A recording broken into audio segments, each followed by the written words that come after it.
안녕하세요. 수아입니다. 이번 시간은 최근 식물 인간이 극락왕생한 놀라운 이야기입니다.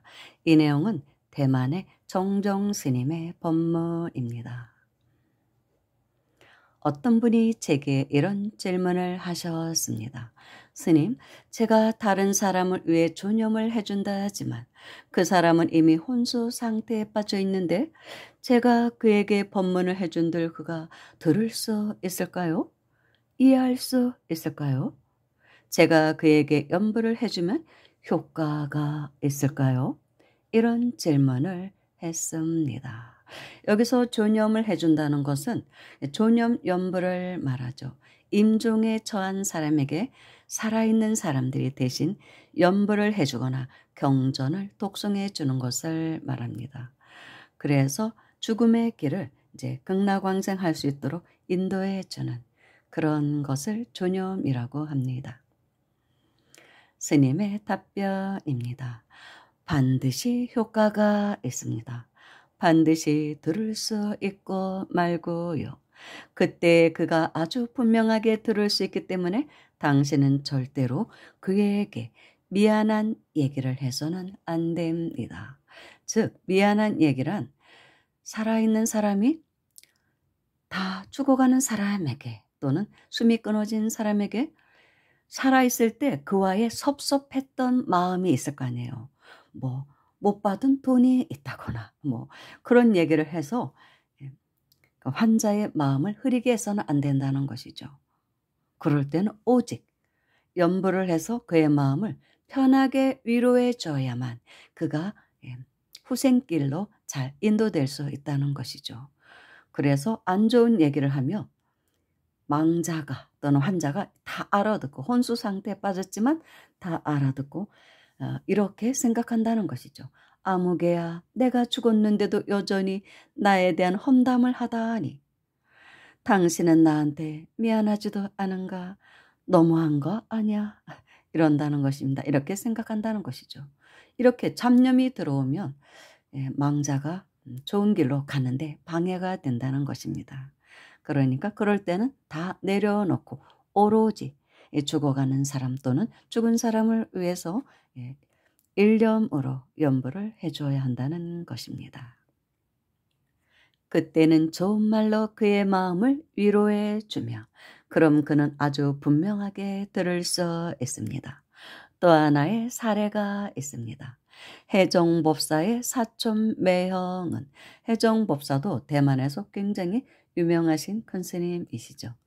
해종법사의 사촌 매형은 한평생을 오로지 교사 생활만 하시던 분이셨는데 종교 신앙이라고는 전혀 없었을 뿐더러 종교를 연구할 시간도 없었습니다. 그는 63세에 돌아가실 때까지 30여 년의 교사 생활을 하셨지요. 이 30년 동안에 그는 교육계에서 40여 차례 표창을 받았고 25차례 공을 세웠으며 또한 대만의 최고 지도자의 접견도 받았으니 교육 방면의 그의 성과를 짐작할 수 있을 것입니다. 나아가 그는 선생님들과 학생들에 대해 굉장한 관심과 애정을 가지셨으며 거기에 혼신의 힘을 다 쏟아 부었지요. 그가 63세가 되던 해 그의 학교에서 100주년 개교 기념일 행사를 하게 되었는데 개교 기념일 행사에 관한 업무들을 처리하기 위해 너무 많은 작업을 해야 했습니다.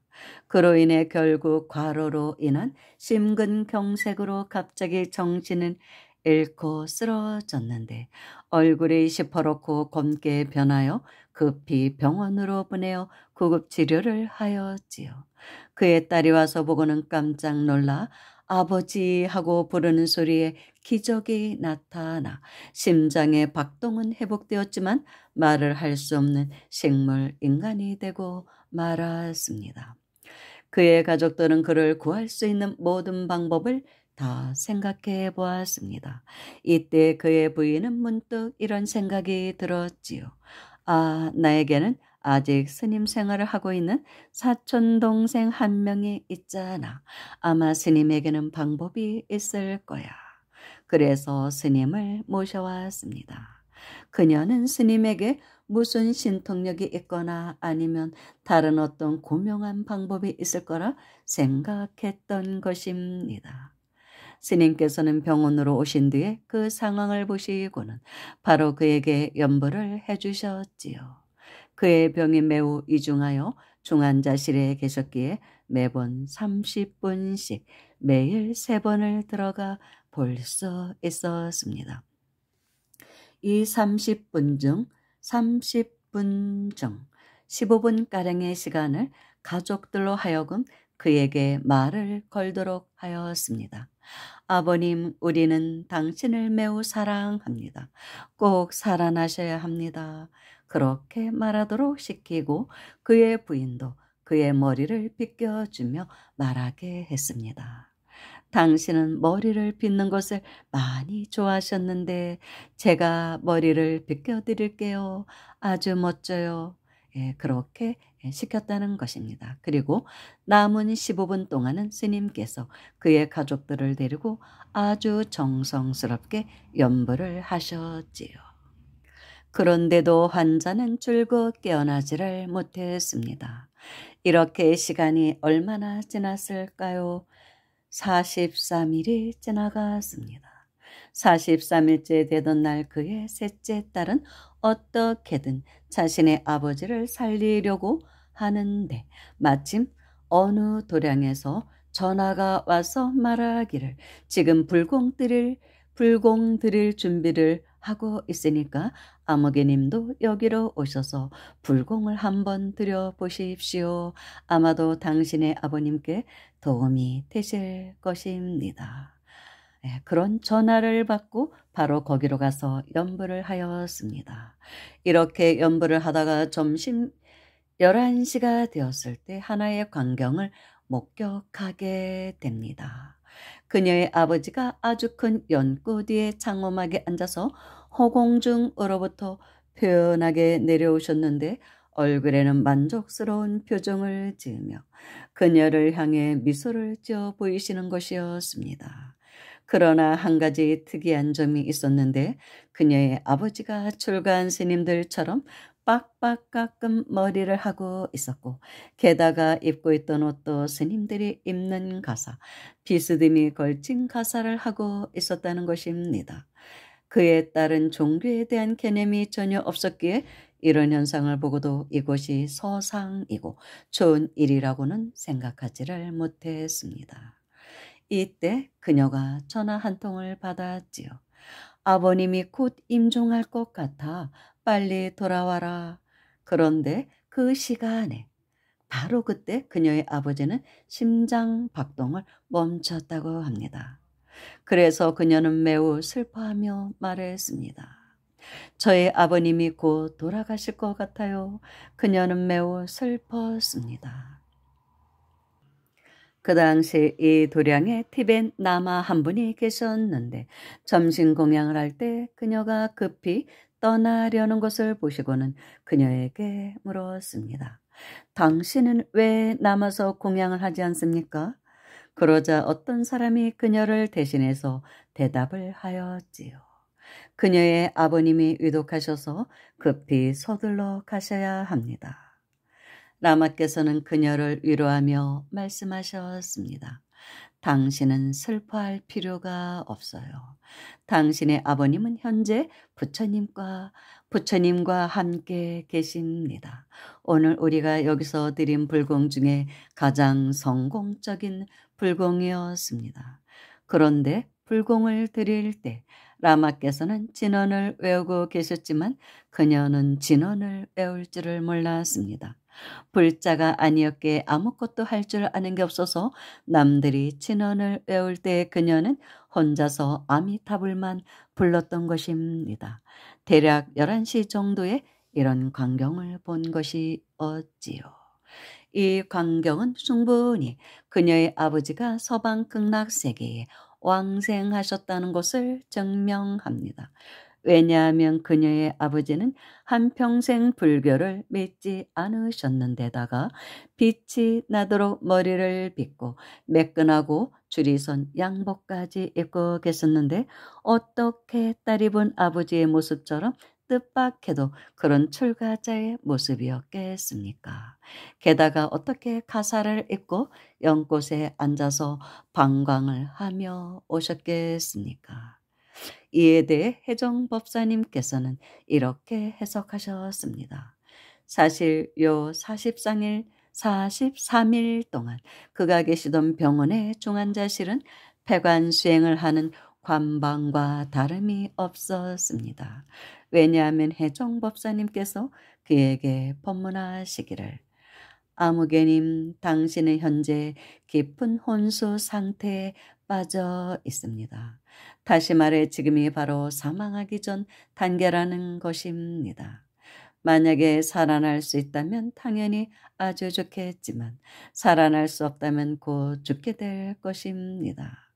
당신에게 평소 종교 신앙에 있든 없든 잠시 자체하고 만약에 사후세계가 없다면 그럼 그만이겠지만 만약에 있다고 한다면 육도 윤회를 해야 하는 게 아니겠습니까? 당신은 지혜가 있는 사람이므로 마땅히 염불하여 서방 극락세계에 왕생해야 합니다.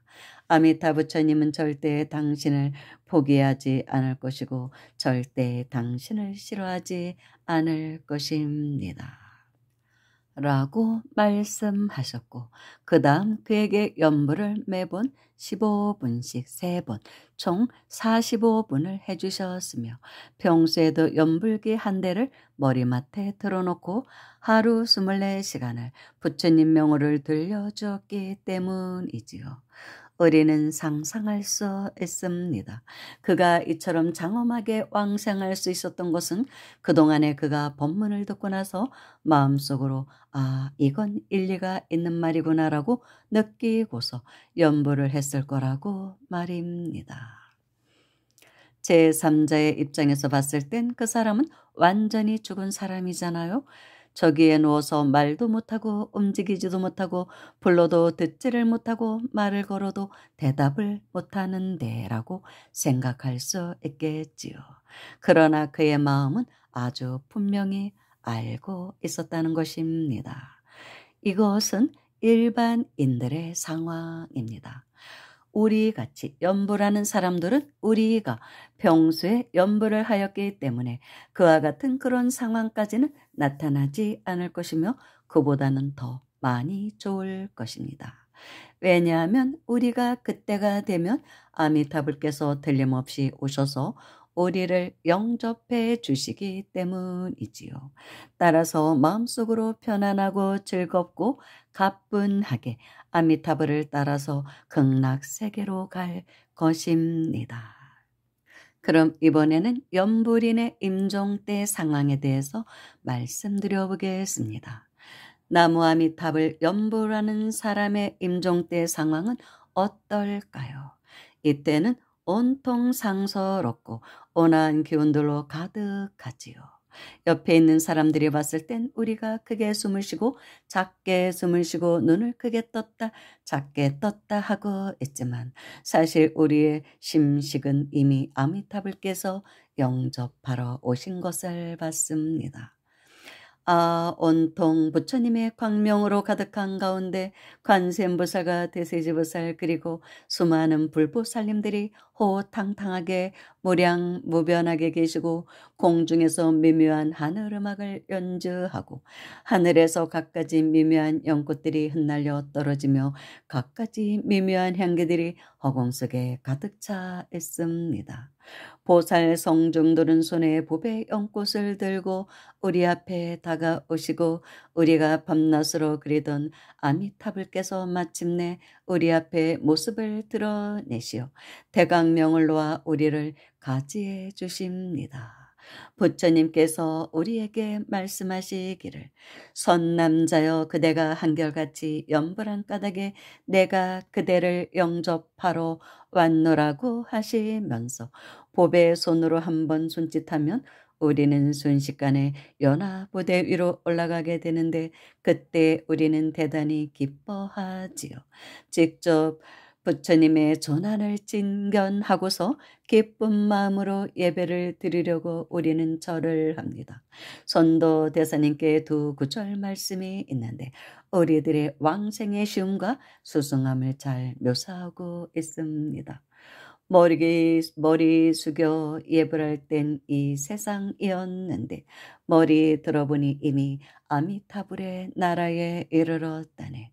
우리가 머리를 숙여 예불을 할 때에는 아직 사바세계였으나 머리를 들어보니 이미 극락세계에 이르렀다는 말이지요. 바로 이렇게 빠르고 이렇게 쉽습니다. 따라서 우리가 평소에 일양 전념만 한다면 임종할 때 정념이 없을까봐 걱정할 필요가 없는 것이지요. 우리는 아주 분명하고 아주 뚜렷하게 자신이 성중들을 따라서 서방극락세계에 왕생하는 것을 볼 수 있습니다. 그러니 열심히 연불을 하십시다. 감사합니다.